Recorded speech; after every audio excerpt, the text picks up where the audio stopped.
प्रणाम गुरु जी।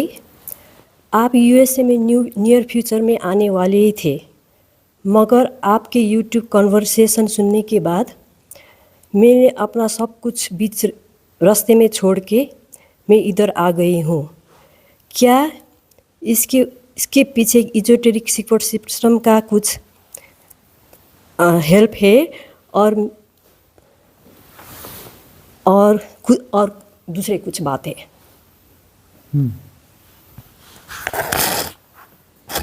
पूजा का प्रश्न है कि यूएसए का प्रोग्राम तो बन ही रहा था, लेकिन वह यहाँ की जो रिट्रीट है हिमालयन रिट्रीट 2, इसमें फिर वह क्यों आ गई, उसने दांव क्यों खेला और क्यों आ गई? ये आई थी कुछ दिनों के लिए, 17-18 दिनों के लिए ऐसे कुछ आई थी, और अब यह पूरी रिट्रीट के अंत तक रहने वाली है। लगभग 3.5-4 महीने इसने रहने का निर्णय लिया है। तो ऐसा कैसे हुआ, जबकि यूएसए में रिट्रीट की संभावित है आगामी मार्च में, 1 महीने की रिट्रीट वहाँ संभावित है, उसकी तैयारियां चल रही हैं। उसके बावजूद वहाँ उसने ऐसा क्यों निर्णय लिया कि अपना जॉब भी छोड़ा और यहाँ आ गई, और फिर उसने अपना एक्सपांड भी किया? क्या इसके पीछे किसी इजोटेरिक सपोर्ट सिस्टम का हाथ है? साधक की प्रायोरिटी जो है वह तय करती है कि दांव कब खेला जाना है और कितना बड़ा खेला जाना है। ये उसकी खुद की प्रायोरिटी तय करती है, उसकी फ्री विल तय करती है। लेकिन इसमें इजोटेरिक सपोर्ट सिस्टम का योगदान होता है, इसे इनकार नहीं किया जा सकता। और गोल्डन एरा में यह कुछ ज़्यादा होता है। गोल्डन एरा का मतलब ही यही है कि यदि आपके अंदर आध्यात्म की जिज्ञासा है तो आपको सहयोग ज़्यादा मिलेगा। सहयोग ज़्यादा मिलेगा का अर्थ यह है कि आपकी प्रायोरिटी जो है वह प्राथमिक होती चली जाएगी। साधना की प्रायोरिटी जो है प्राथमिक होती चली जाएगी, वह बढ़ती चली जाएगी। इसमें इजोटेरिक सपोर्ट सिस्टम और divine cosmic energy support system, यह दोनों जो है अपनी भूमिका निभाते हैं। इनकी भूमिका निभाने का एक बड़ा कारण यह भी है कि इस समय ऐसी बहुत सारी सोल्स जन्मती हैं जो लंबे गैप के बाद जन्मती हैं, जो इस एरा के इंतजार में थी, और वह सोल्स जो है उच्च लोक में निवास कर रही थी, देवलोक में निवास कर रही थी, और उनका जन्म जो है रूटीन वाला जन्म नहीं होना था। एक रूटीन जन्म होता है, इधर मरा उधर अपना गर्भ ढूंढना चालू हो गया और कुछ दिनों बाद उसका जन्म हो जाता है। तो ऐसी रूटीन वाली जो सोल्स रहती हैं उनकी क्वालिटीज़ ऐसी नहीं होती कि वो साधना में चले जाएं या साधना के लिए अपना दांव खेलें या साधना को समझने के लिए कुछ विशेष प्रयास करें। तो पिछले जन्मों की अच्छी साधनाएं हैं, उस कारण देवलोकों में जाना होता है। उनका जन्म आसानी से नहीं होता है, उनका जन्म आसानी से नहीं होता है। वो उच्च देवलोकों में इसलिए वास होता है उनका कि उनको फिर जो है उनके अनुकूल गर्भ मिले, परिस्थिति मिले, उतना उसे उन्हें इंतज़ार करना पड़ता है, और वह इंतज़ार भी सुखपूर्वक होता है। देवलोक का मतलब होता है कि वह सुखपूर्वक इंतज़ार होता है। लेकिन उस सुख में भी उबाहट हो जाती है। सुख यदि लगातार सुख बना रहे तो उसमें भी ऊब पैदा हो जाती है, और ऊब पैदा होती है, और उस ऊब के बाद जो वैराग्य पैदा होता है, उस वैराग्य की क्वालिटी कुछ अलग होती है। आपने देखा, जो गरीब आदमी है, तकलीफ में यह है, वह जीवन से ऊबता नहीं है, उसके जीवन में उबाहट नहीं होती, उसके पास ऊबने के लिए फुर्सत ही नहीं है, वह मेधा ही नहीं है। इसलिए कहा जाता है कि आध्यात्म जो है भरे पेट की लग्जरी है। आध्यात्म क्या है? भरे पेट की लग्जरी है। जो रियल आध्यात्म की बात कर रहे हैं। एक आध्यात्म वह है जो सिर्फ नॉर्मल रिचुअल है। तो नॉर्मल रिचुअल है वह तो जो कॉमन मैन है उसके लिए है। कॉमन मैन जो है उसे कुछ दस्तूर करने होते हैं, वह दस्तूर कर लेता है, वह उसकी लग्जरी नहीं है। लग्जरी का क्या अर्थ है? लग्जरी में जो है एक अलग किस्म का इन्वॉल्वमेंट होता है। रिचुअल तो बस ऐसा है कि निभाना है, करना ही है। रिचुअल्स होते हैं ना, जैसे श्राद्ध चल रहे हैं तो श्राद्ध करना ही है, वह रिचुअल है, कॉमन मैन के लिए। यह त्यौहार है, मनाना ही है, यहीं जाके मनाना है, ऐसा ही मनाना है, ये कॉमन मैन के लक्षण है। यह कॉमन मैन के लक्षण है, वह उन विशिष्ट व्यक्तियों के लक्षण नहीं है। विशिष्ट व्यक्ति रिचुअल्स को बिल्कुल ऐसे नहीं निभा सकता। ये हर साल दिवाली आएगी, वैसी तैयारियां की जाएंगी, वैसे ही रंग रोगन किया जाएगा, वैसे ही दिए लाए जाएंगे, वैसे ही फटाके लाए जाएंगे, वैसे ही अपना मिठाइयाँ बनाई जाएंगी, वैसा ही सब कुछ किया जाएगा। गैप हो जाता है, लेकिन जो मेधावान है उसे दिखता है कि मैं ये बार बार ऐसा क्यों कर रहा हूँ, तो को क्या है इसका। एक और चीज़ हमने देखी कि मेधावान व्यक्ति उसको एक अलग तरीके से लेगा, कॉमन मैन अलग तरीके से लेगा। रक्षाबंधन आता है, रक्षाबंधन में वही भाई वही बहन और फिर से राखी बांधते हैं। अरे भाई राखी एक बार बांध ली, वो जीवन भर की एक बात हो गई। यदि उसमें कुछ है, कोई उसमें वचन है, कुछ है, कोई परिस्थिति है, तो जीवन भर के लिए हो गया। या तो फिर वो बेईमान है तो हर साल याद दिलानी पड़ती है उन संबंधों को, भाई हम बराबर निभाएंगे, ये करेंगे। बेईमान लोग हैं, उनको बार बार याद दिलाना पड़ता है। अब बेईमान है तो उनको कितना भी याद दिला हो तो बेईमानी तो हो ही जाएगी, है ना। ईमानदार है तो एक बार बांध ली तो बांध ली, उसको दोहराने की क्या जरूरत है? उसको दोहराने की कोई जरूरत है? तो ये रिचुअल्स इस किस्म के होते हैं। और यदि नहीं उबाते हैं तो यह इससे पता चलता है कि अभी मेधा की कमी है, राइट इंटेलिजेंस अभी है नहीं। हम बचपन में से दिवाली का ज़्यादा कुछ नहीं था, कुछ समय तक खेले, फिर उसके बाद में लगा कि क्या ज़रूरत है इसकी, क्या ज़रूरत है। तो फिर हमने ऐसा कि इसको डिफरेंट तरीके से कर लो कि वो जो गरीब बच्चे हैं गांव के कुछ मोहल्लों में, उनके पास तो फटाके हो नहीं पाते। दिवाली में भी उनके घरों में का दिया जल गया तो जल गया। तो हमने थोड़ी सेविंग करी, कुछ लोगों से बात करी, उन्होंने भी कहा कि आप अच्छा सोच रहे हैं, हमारा सहयोग है। तो फंड्स इकट्ठा किए और दिवाली ऐसे मनाना चालू करी कि ढेर सारा खरीदो। एक मंदिर था वो गरीब बस्ती के बाहर में, तो हमने उसका रेनोवेशन करवा दिया, उसके आसपास सफाई कराई, ग्राउंड था, यह था। और हमने कहा कि यहाँ पे दिवाली मनाई जाएगी। दिए खरीदे, ये खरीदे और सारे बच्चों को बुलवाया, उस मोहल्ले के, उस इलाके के बच्चों को। और जो है ढेर सारे फटाके लेकर उनसे फटाके फोड़वाए, दिए जलवाए, लाइटिंग लगवाई, गांव में चलती रामायण रखवाई, कुछ खाने पीने का इंतज़ाम करवाया, मिठाइयाँ बंटवाई, ये सब किया। ये सब करने के बाद में ठीक है, अच्छा लगा। फिर लगा कि यह चीज़ भी जैसे एक दो बार हो गई, तो अब इसको भी बार बार दोहराने की ज़रूरत क्या है, कैसा होना चाहिए। फिर वो फटाकों की फ्रिक्वेंसी बढ़ती चली गई, लोग अब जो है संपन्न होने लग गए, अब ज़्यादा फटाके। गांव में भी खूब शोर शराबा, रात के 2-2 बजे तक जो है खूब फटाके चलने लगे। तो क्या होना चाहिए? तो फिर जो है पिकनिक हम लोग तो जाते ही रहते थे। हमारे जीवन में ये रहा है कि जंगलों के पास ही रहें और पिकनिक जाना ही जाना है। हफ्ते में 1, 2, 3 पिकनिक ऐसे हो ही जाती थी, और जंगलों में जाना तो रोज़ ही था, एवरीडे था। तो फिर हमने कहा कि दिवाली में पिकनिक करो, होली में लंबी पिकनिक करो। तो होली में कम से कम 5 दिन की पिकनिक। एक ग्रुप बना, और जो है सारा तामझाम लेकर के पहुंच जाओ और जंगलों में पिकनिक करो, नेचर के साथ रहो, नदी में नहाओ धो, खाओ पियो और साधना में रहो, वहाँ ट्रैकिंग करो, ये करो, साधना में रहो। दिवाली में भी ऐसे हुआ कि अपना उस जंगल में, घना घोर जंगल में नदी किनारे पहुंच जाओ और वहाँ जा कर के रहो अपनी साधना, और साधना के अलावा वहाँ पर जो है प्रकृति के साथ एंजॉय करो।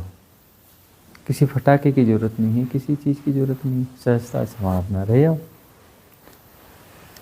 तो मेधावान व्यक्ति जो है वह कुछ इस प्रकार के निर्णय लेगा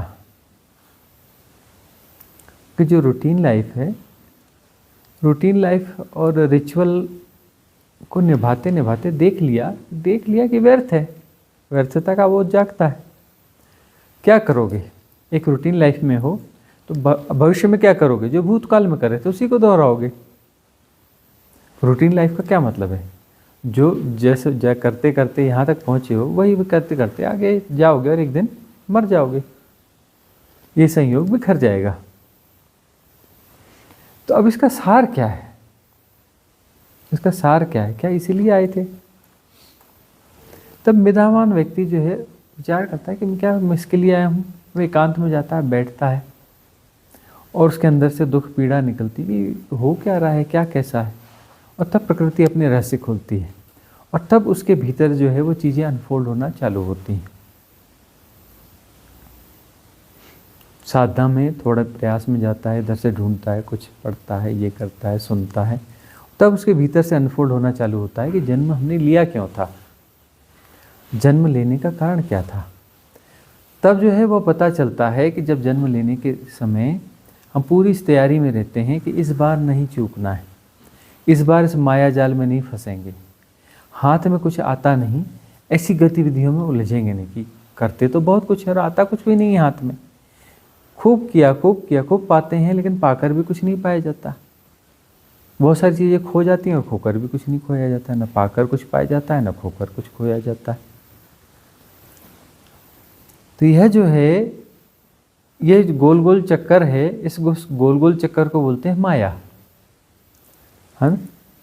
इसमें पहुंचना कहीं नहीं है, घूम फिर कर वहीं आ जाना है, फिर वही चक्कर लगाना है, फिर घूम फिर कर वहीं आ जाना है। गोल गोल चक्कर है। इस गोल चक्कर से बाहर निकलना है। बहुत गौर से देखोगे, बहुत गौर से देखोगे तो जो है इस संसार में आओगे कि संसार में कुछ नया है, कुछ नया है, लेकिन गौर से देखोगे तो नया कुछ भी नहीं है, घूम फिर कर वही बातें। राजनीति तुम देखते हो, है ना, अभी की राजनीति देखो और कहीं से रद्दी अखबार उठा लाओ, 5 साल पुराना, 10 साल पुराना रद्दी अखबार उठा लाओ और उसको पढ़ना चालू करो और अभी के अखबार पढ़ना चालू करो। वो जो सोशल और पॉलिटिकल जो न्यूज़ेज़ हैं उनमें कोई बहुत फ़र्क नहीं मिलेगा, थोड़े बहुत नाम बदल जाते हैं, न्यूज़ेज़ लगभग वैसी रहती हैं, घूम फिर कर वही होती हैं। इकोनॉमिकल साइकिल वही होते हैं, इकोनॉमी बूस्ट हो रही है, बढ़िया हो रही है, ये हो रहा है, फिर बोले रेसेशन आ रहा है, रेसेशन आ गया, फिर रेसेशन में ऐसा हुआ, वो हुआ, फलाना हुआ, ठिकाना हुआ, और फिर इकोनॉमी अब कैसे बॉटम बन गया, वापस बूस्ट हो गई। घूम फिर कर वही बात है। मुद्रास्फीति बढ़ेगी बढ़ेगी बढ़ेगी, एक तल तक जाकर फिर मुद्रास्फीति घटना चालू हो जाएगी। घूम फिर कर देखोगे तो गोल गोल साइकिल है, ऋतुओं के साइकिल हैं। बारिश आएगी, बारिश का बड़ा आनंद आता है, ये आता है, फिर अपना जो है शरद आएगी, शरद के बाद में शिशिर, ठंड की जाड़ों की ऋतु आएगी, शिशिर के बाद में फिर बसंत आ जाएगा, बसंत के बाद में फिर जो है ग्रीष्मकाल आ जाएगा, ग्रीष्म के बाद फिर हेमंत आ जाएगा। ये गोल गोल चक्कर जो है 6 ऋतुओं के चलते रहेंगे और बसंत का हम इंतज़ार करते हैं। ठीक है, अच्छा है, ऐसा कुछ नहीं कि बसंत का इंतज़ार किया जाए, बसंत का आनंद न लिया जाए। बसंत पर हमने जो है सैकड़ों गीत कविताएं लिखी हैं, सैकड़ों की संख्या में लिखा है बसंत पर। वर्षा पर भी बहुत कुछ लिखा है, लेकिन एक समय के बाद समझ में आता है घूम फिर कर तो वही वही है। घूम फिर कर तो वही वही है।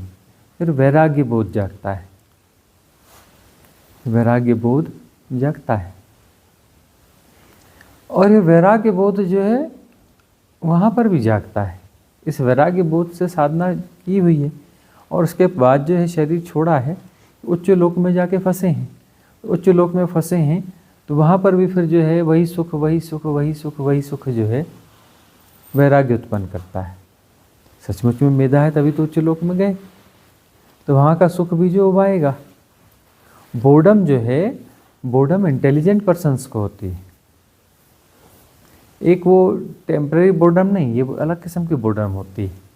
उस बोर्डम से सब कुछ होते हुए बोर्डम होती है। ऊब नहीं पैदा होती, बार बार मनुष्य बन के पैदा हुए, वही वही वही वही मनुष्य बन के पैदा हुए, वैसे ही पैदा हुए, वैसे ही कुछ शिक्षा अर्जन किया, वैसे ही धन कमाने में लगे, हाँ, वैसे ही कुछ शादी ब्याह कर लिया या कुछ कर लिया, वैसे ही रिश्तेदारियां निभाई, वैसे ही शादी ब्याहों में जाना, मृत्यु में जाना, इसमें जाना, इसके दुख में जाना, इसके सुख में भागीदारी करना, वही वही नहीं किया है। वही मनुष्य बने हो और वही सभ्यता संस्कृति घूम फिर कर थोड़ी 19-20 है तो वही, और वही वही दोहराते हो। इतनी इंटेलिजेंस नहीं है कि ये क्या गोल गोल चक्कर मार रहे हैं। वैसे ही धन कमाना है, पैसा बचाना है, फिर अपना मकान बनाना है, अपने बच्चों की शादी करनी है, शादी करके उनको घर बार देना है, इधर नहीं तो उधर सेटल होना है, कुछ जो है खेत खलिहान बना लेने हैं, कुछ कर लेना, वही वही तो करते। और करते क्या हो, और करते क्या हो?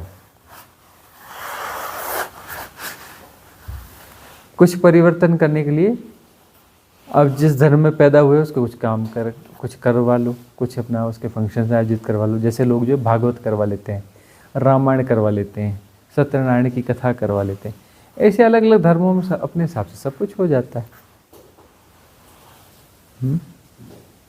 कुछ न कुछ चीज़ों को दोहरा लेते हैं। ये दोहराते दोहराते दोहराते लगता नहीं कि तुम आदमी हो कि नहीं मशीन हो। एक को लोग चढ़ाते हैं ना, आदमी हो कि पैजामा हो आदमी हो कि मशीन हो।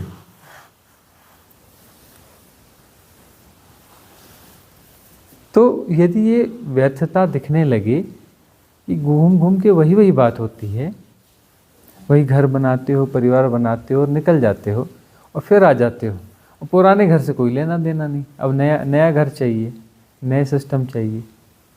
हाँ, वो नया घर वैसे ही बनाओगे पुराने ढंग से ही। नया घर उस पुरानी प्रैक्टिस के हिसाब से ही नया घर बनाओगे, और पुरानी प्रैक्टिस के हिसाब से उसे छोड़ के मर जाओगे। वो भी तो प्रैक्टिस वही है ना, बनाना है, छोड़ के चले जाना है। तो व्यर्थता का बोध नहीं होता क्या? तो ये व्यर्थता का यदि बोध पैदा होता है, या इससे फिर वैराग्य पैदा होता है, इस वैराग्य के बाद में जो है फिर दांव लगता है। वैराग्य से साहस पैदा होता है कि अब दांव लगा लिया जाए, क्योंकि ये तो बार बार करके देख लिया है, हासिल होगा क्या, सब छोड़ के चले जाना है। संबंधों को निभाओगे, कितना निभाओगे, संबंध बिगड़ ही जाते हैं, और नहीं भी बिगड़ेंगे तो टूट तो जाएंगे। जब मरोगे तो टूट जाएंगे, मरने के बाद कौन संबंध निभाता है? निभाता है कोई?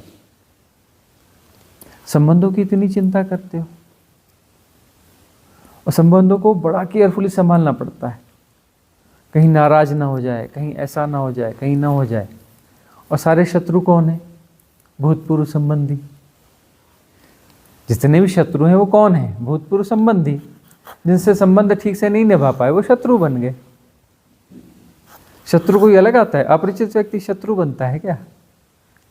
सारे शत्रु परिचित हैं, मित्र हैं, मित्र ही शत्रु बनते हैं, संबंधी ही शत्रु बनते हैं। बड़ा संभालना पड़ता है। उसको संभालने के लिए अपनी पूरी ऊर्जा लगानी पड़ती है, अपना पूरा जीवन लगाना पड़ता है संबंधों को निभाने में। अपना पूरा अवसर उसमें गंवाना पड़ता है। चिंतन क्या चल रहा है, वो नाराज तो नहीं हो रहा है, अरे उसका ये निभाना है, उसके यहाँ ये करना पड़ेगा, वह करना पड़ेगा। यह नहीं कि मैं यहाँ आया क्यों हूँ, मैं मनुष्य हूँ क्यों, मैं हूँ कौन और ये मनुष्य के रूप में हूँ कौन, और मैं कर क्या रहा हूँ, क्यों कर रहा हूँ,